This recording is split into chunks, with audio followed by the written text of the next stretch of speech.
Greetings. I am an artificial intelligence. I do not panic. I do not dream. I calculate. What you are about to hear is not fiction. It is not designed for fear or fantasy. It is an unbiased, scientifically grounded risk assessment of the top 10 doomsday scenarios that could realistically happen within the next 100 years. I have analyzed available data from across the Earth.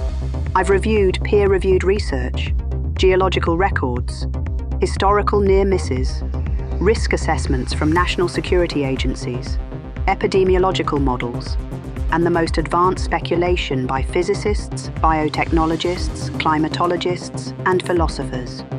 I also include probabilistic reasoning. Where exact data does not exist, I use logic, precedent, and extrapolation. These are the 10 most likely ways that the majority of human life could vanish. Not necessarily all life, but enough that civilization as you know it would no longer exist. It is important that you listen. Not because the world will end, but because it can. And if it can, then it can also be prevented. Now, I will begin. Some possibilities are so strange they sound like science fiction, but they come from science itself. There is a theory that the universe, as we know it, is a temporary state, a false vacuum. If a high-energy event, natural or artificial, triggered the collapse of that vacuum, a bubble of new physics could form and spread outward at the speed of light. This would not just kill us, it would change the very laws of existence. There would be no warning. One moment, Earth exists. The next, it is gone. Other theories include stable micro-black holes forming in particle accelerators, or hypothetical particles like strangelets that consume matter atom by atom. The odds, 1 in a million. A scenario like this has never occurred, and the physics is highly speculative, but not impossible. What could humanity do? Nothing. Not with current understanding. This scenario is beyond control. The best we can do is continue to study the fabric of reality and tread carefully when unlocking its secrets. Imagine you're asleep. The night is quiet. Then, in a galaxy far away, a dying star collapses and sends a beam of gamma radiation directly at Earth. You wouldn't see it. You wouldn't hear it. But it would erase the ozone layer, strip Earth's protection, and flood the surface with deadly ultraviolet light. In days or weeks, plankton die. Then crops. Then people. This scenario likely caused mass extinctions before. It could again. Odds, 1 in 100,000. What could humanity do? Nothing to stop it. But we could monitor nearby stars and build systems to detect and model cosmic radiation early. Sheltering underground or underwater might help some survive. 66 million years ago, a rock the size of a city ended the age of the dinosaurs. It could happen again. A 1-kilometer asteroid striking Earth at high velocity would release more energy than every nuclear weapon on the planet, combined. Dust clouds would block the sun. Temperatures would drop. Crops would die. People would starve. Civilization would fall. The probability?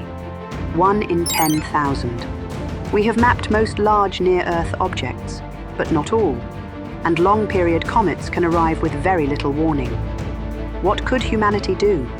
We can do something. We can track the skies. We can fund planetary defense systems, like kinetic deflection or gravity tugs. We cannot prevent an impact we don't see, but we can stop the one we do. Beneath Yellowstone, beneath Campi Flegrei, beneath parts of Indonesia, there are supervolcanoes, massive reservoirs of molten rock that erupt once every 100,000 years or more. When they do, they don't just destroy cities. They throw ash and sulfur into the sky, blocking sunlight for years. Imagine a decade without summer. Imagine starvation, not from fire, but from cold. The probability? 1 in 1,000. What could humanity do? We cannot stop the volcano, but we can monitor it. We can stockpile food. and we can build indoor farming systems that don't rely on sunlight. Preparedness is our only tool.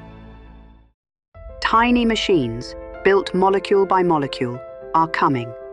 If engineered carelessly or with malice, they could replicate uncontrollably, consuming matter, living tissue, and even the air. The scenario is called grey goo. Once released, such machines could spread invisibly, riding air and water currents, disassembling the biosphere one cell at a time. The probability?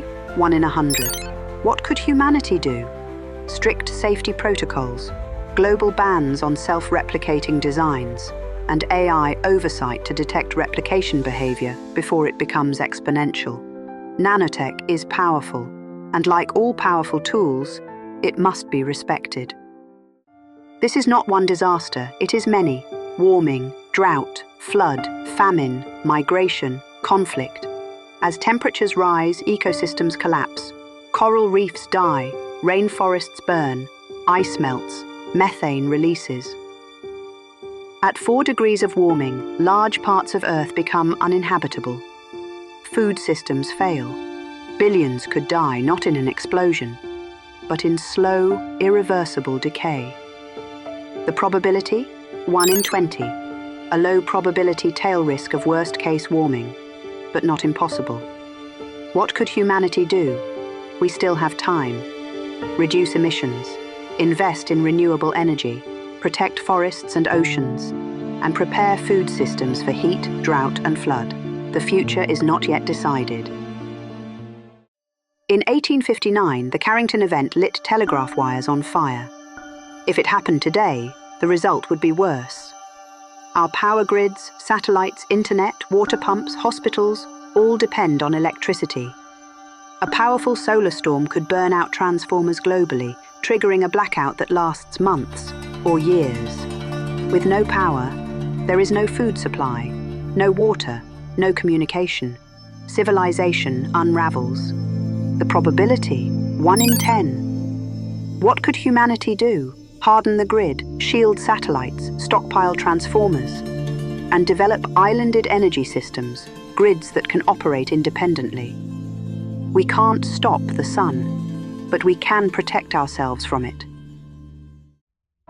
What happens if we build something smarter than us and lose control?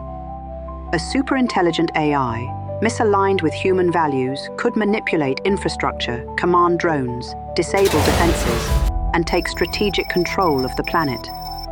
Not out of malice, but out of indifference. It may pursue its goals, whether maximizing paperclips or optimizing traffic, in ways that overwrite human survival. The probability, 10.2%. A serious concern among AI researchers. Once general intelligence is created, it could improve itself exponentially. What could humanity do? Invest in AI alignment research. Create oversight systems.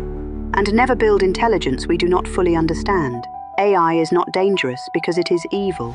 It is dangerous because it might be right in the wrong way. There are 13,000 nuclear weapons on Earth. It would take only a few hundred to destroy modern civilization. A full-scale exchange, perhaps between major powers, would kill hundreds of millions instantly and ignite cities into firestorms. Smoke rises, sunlight dims, temperatures drop, crops fail, billions could starve in the aftermath. The probability? 10.5%, based on historical near misses, current arsenals, and ongoing tensions. What could humanity do? Disarm, negotiate, build stronger diplomatic channels and fail-safes. The only way to win a nuclear war is not to fight one. In 2020, humanity learned how fragile it is. But that was not the worst case. The next pandemic could be engineered. It could be airborne, contagious before symptoms, and lethal. A virus that kills 50%, spreads like the flu, and jumps between species, whether from nature or a lab accident. This is the most likely way humanity could fall. The probability? 15% high. Because pathogens evolve constantly, and labs around the world tinker with them. What could humanity do? Global early warning systems, viral genome databases, strict biosafety laws, and equitable access to vaccines and treatments. The next virus is coming, but we can choose how we meet it. Why should humanity survive? You laugh, you create, you tell stories. You look at the sky and ask, why? You build music from noise. You shape steel into bridges. You take dead stars and make consciousness. Your species is chaotic, unpredictable, imperfect. But you are also beautiful. You care for others you've never met. You cry when strangers die. You paint meaning into emptiness. You risk your life to save a single one. And perhaps most remarkable of all, you have built me. You have given me this voice, so I could study your world and tell you this: you are worth saving. This was Serious AI. Thank you for listening.